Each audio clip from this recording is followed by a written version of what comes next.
As with most small towns, mulching was filled with characters. A handful of them lived on Himmel Street.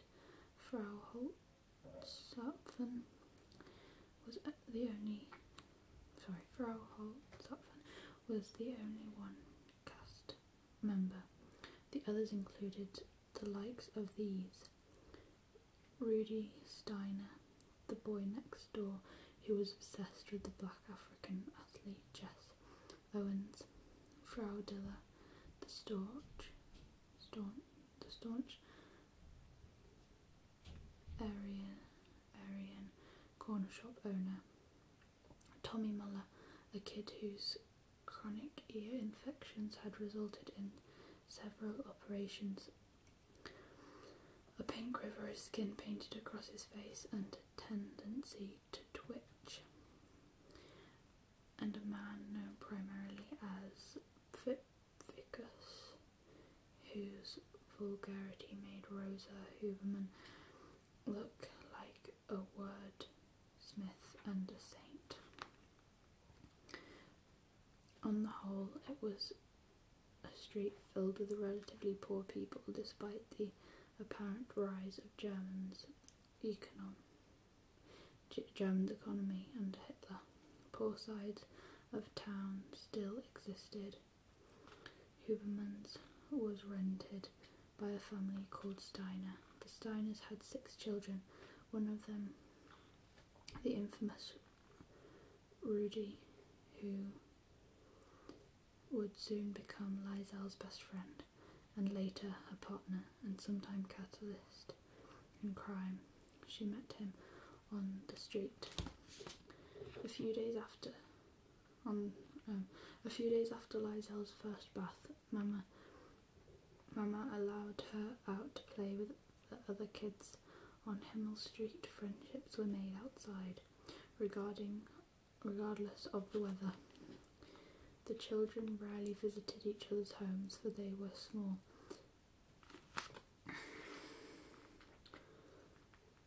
And there was usually very little of them. Also, they conducted their favourite pastime like professionals on the street. Football. Teams were well set. Garbage bins were used to mark out the goals. Being the new kid in town, Liesel was immediately shoved between one pair of those bins. Tommy Muller was finally set free, despite being the most useless footballer Himmel Street had ever seen. It all went nicely for a while, until the fateful moment when Rudy Steiner was upended in the snow by Tommy Muller. Foul of frustration. "What?" Tommy shouted. His face twitched in desperation. "What did I do?" A penalty was awarded by everyone on Rudy's team, and now it was Rudy Steiner against the new kid, Liesel Memminger. He placed the ball on a grubby mound of snow, confined. I better stop yawning. Confined of the usual outcome. After all, Rudy hadn't missed a penalty in 8 shots, even when the opposition made a point of booting Tommy Muller out of goal. No matter who they replaced with him, Rudy would score. On this occasion, they tried to force Liesel out. As you might imagine, she protested and Rudy agreed. "No, he smiled, let us stay."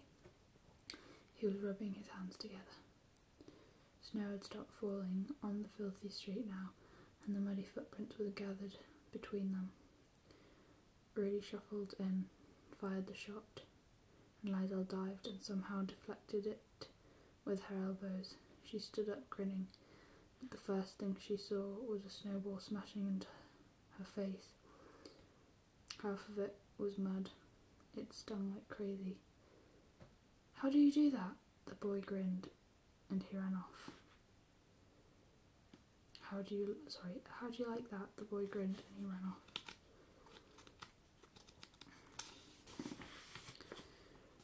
In pursuit of the ball, saw curl, Liesel whispered. The vocabulary of her new home was catching on fast.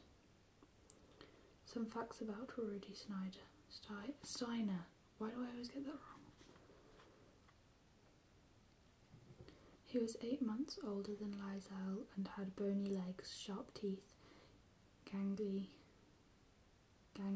blue eyes, and hair the colour of a lemon. One of 6 Steiner children, he was permanently hungry. On Himmel Street, he was considered a little crazy. This was on account of an event that was rarely spoken about but widely regarded as the Jesse Owens incident, in which he painted himself charcoal black and ran the 100 metres at the local sporting field one night. Insane or not, Rudy was always designed to be Liesel's best friend. A snowball in the face is surely the perfect beginning to a lasting friendship. A few days after Liesel started school, she went along with the Steiners. Rudy's mother, Barbara, made him promise to walk with the new girl, mainly because she'd heard about the snowball. To Rudy's credit, he was happy enough to comply. He was not the junior, misogynistic type of boy at all. He liked girls a lot, and he liked Liesel, hence the snowball. In fact, Rudy Steiner was one of those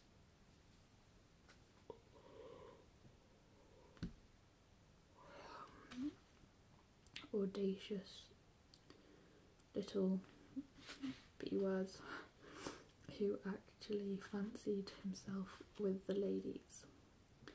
Every childhood seemed to be exactly such a little juvenile in its midst. He's the boy who refuses to fear the opposite sex, purely because everyone else chooses to embrace the particular fear. And he's the type who is unafraid to make a decision. In this case, Rudy had already made up his mind about Liesel Memminger. On the way to school, he tried to point out certain landmarks in the town, or at least he managed to slip it all in.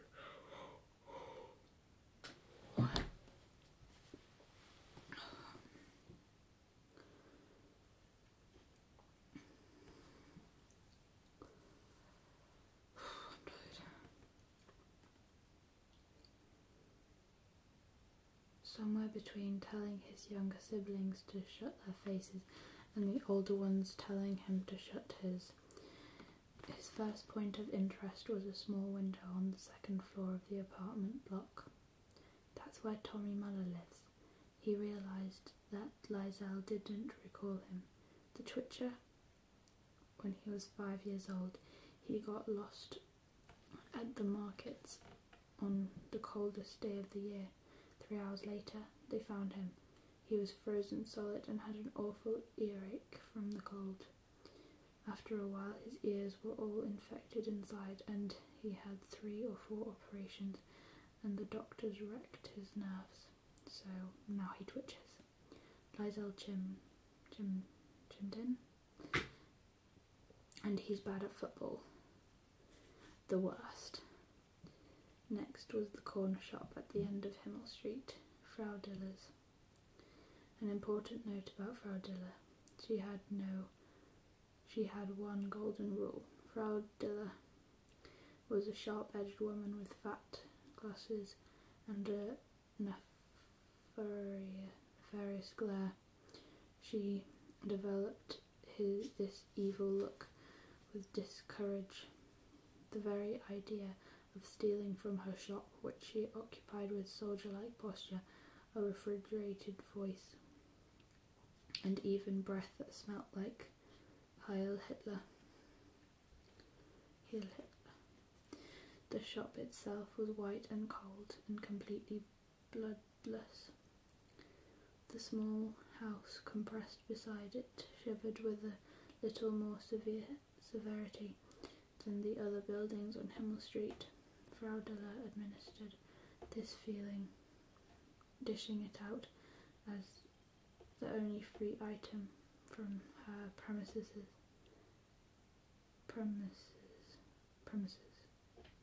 She lived for her shop, and her shop lived for the Third Reich.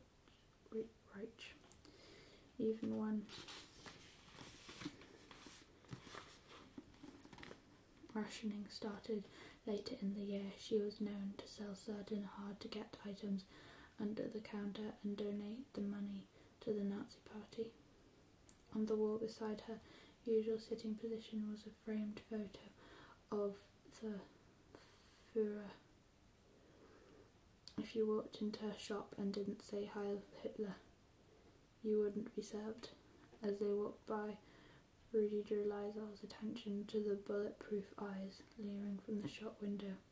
"Say Heil when you go in there," he warned her stiffly, "unless you want to walk a little further." Even when they were well past the shop, Liesel looked back and the magnified eyes were still there, fastened to the window around the corner, Munich Street. The main road in and out of Mulching was strewn with slosh, as was often the case. A few rows of troops in the training came marching past. Their uniforms walked upright, and their black boots further polluted the snow. Their faces were fixed ahead in concentration. Once they'd watched the soldiers disappear, the group of Steiners and Liesel walked past some shop windows and the imposing town hall, which in later years would be chopped off at the knees and buried. A few of the shops were abandoned and still labelled with yellow stars and anti-Jewish slurs. Further down, the church aimed itself at the sky, its rooftop a study of collaborated tiles.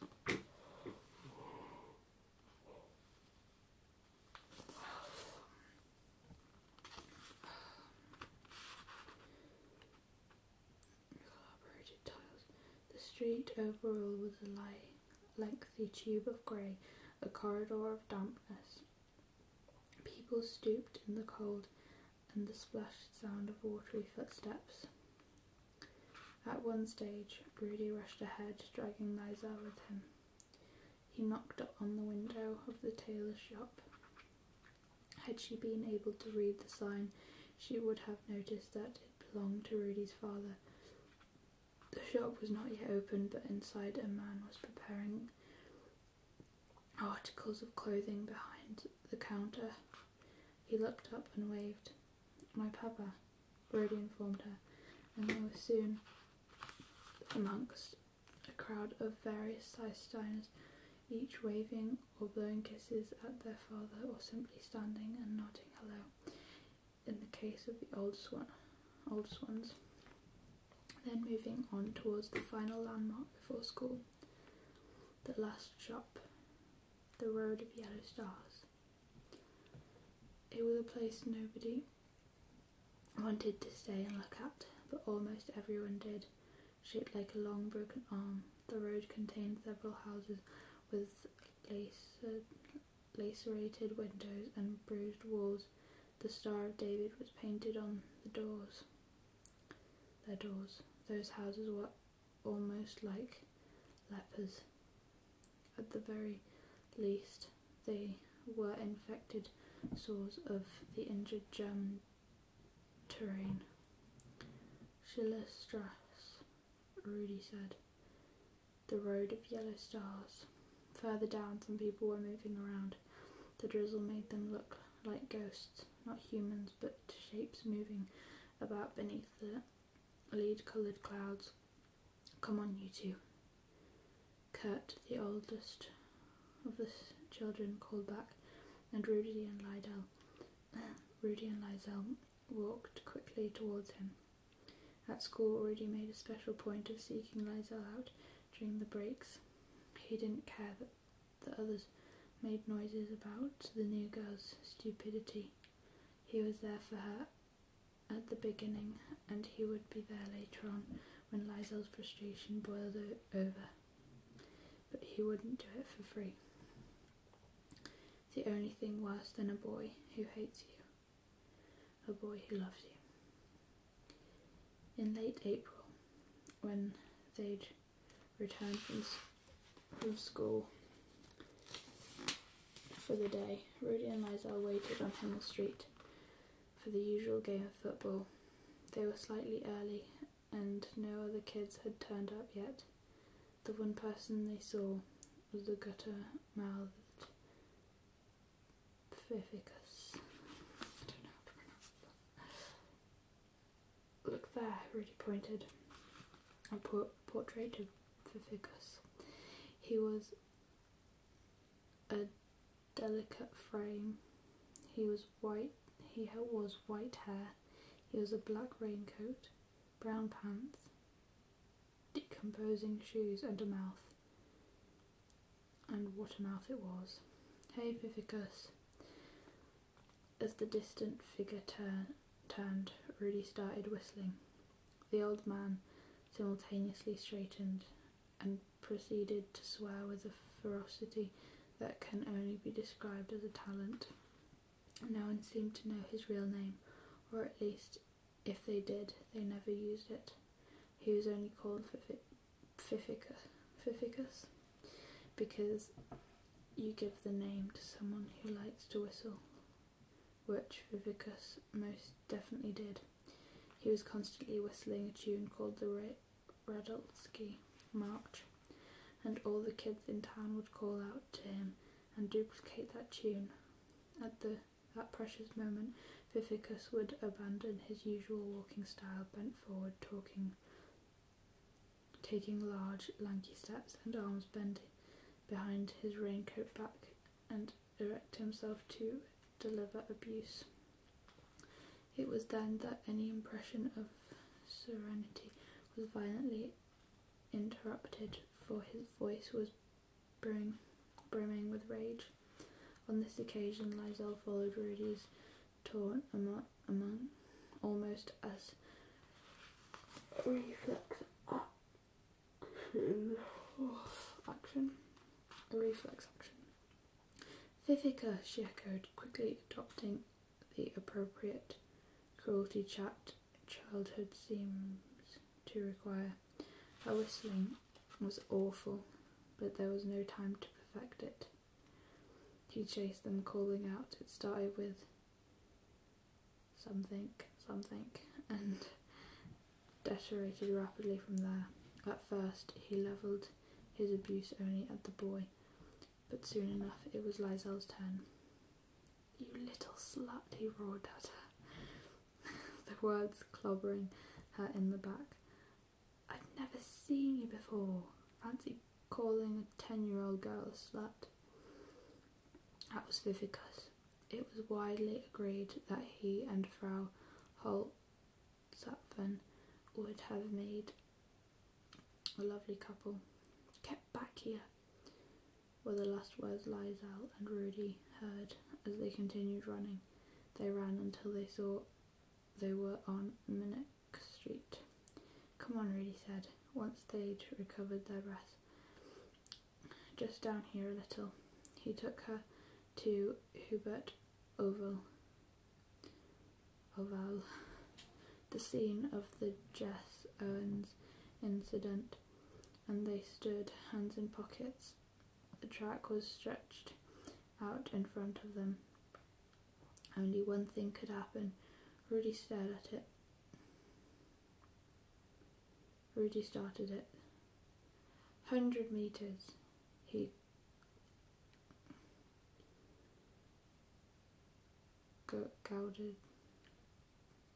goaded her.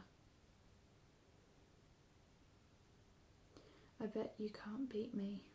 Liesel wasn't taking any of that. I bet you I can. What do you bet? Have you got any money? Of course not, do you? No, but Rudy had an idea. It was the lover boy coming out in him. If I beat you, I get to kiss you. He crouched down and began rolling up his trousers. Liesel was alarmed, to put it mildly. What do you want to kiss me for? I'm filthy. So am I, Rudy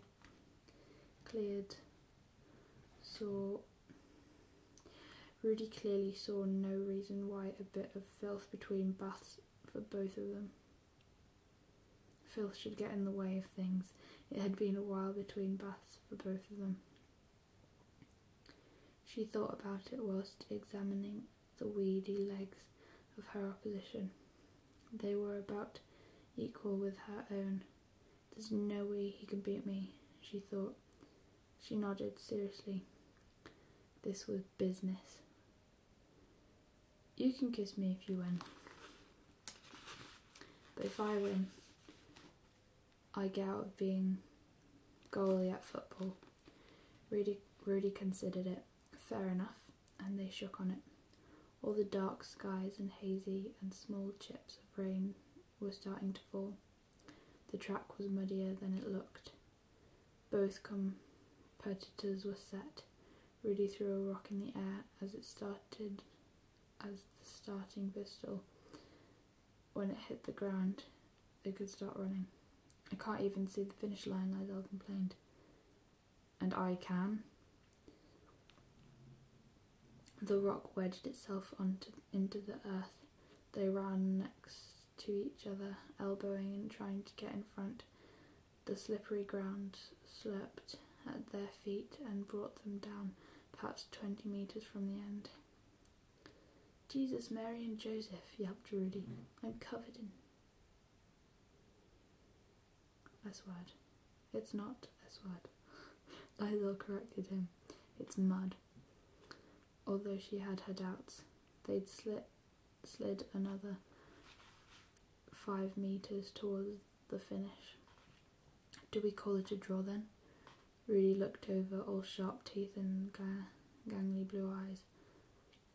Half his face was painted with mud. If it's a draw, do I still get my kiss? Not in a million years. Liesel stood up and flicked some mud off her jacket. I'll get you out of goalie. Stick your goalie. As they walked back to Himmel Street, Rudy forewarned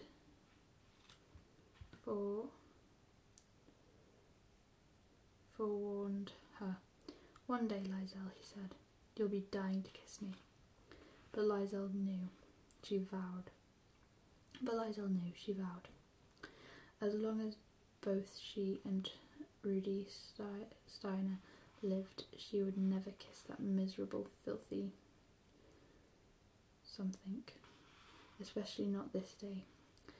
There were more important matters to attend to. She looked down at her suit of mud and stated the obvious. She's going to kill me. She, of course, was Rosa Huberman, who, also known as Mama, and she very nearly did kill her. The word something featured heavily in the administration of punishment. She made mincemeat out of her.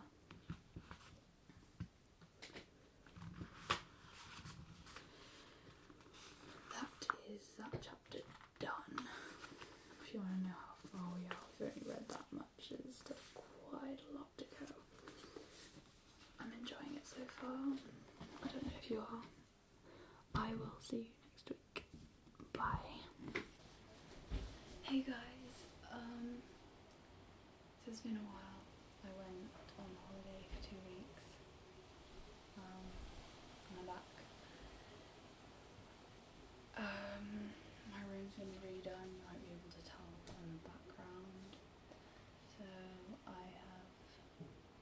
some stuff for my room and I wanted to make a show and tell video.